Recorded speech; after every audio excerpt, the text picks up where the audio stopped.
ஃபஜர் தொழுது விட்டு யார் தொழுத இடத்துல அந்த ஆயத்துல் குர்சியை ஓதுவார்களோ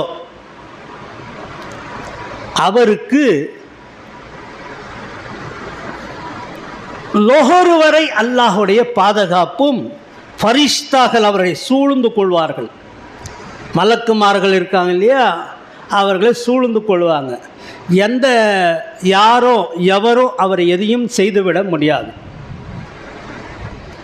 ஆயத்துல் குர்சியை யார் ஒருவர் லொஹர் தொழுது விட்டு ஓதினார்களோ அசர் வரை அல்லாஹுடைய மலக்குகள் அவர்களுக்கு பாதுகாப்புக்கு விலகி தருகிறார்கள்.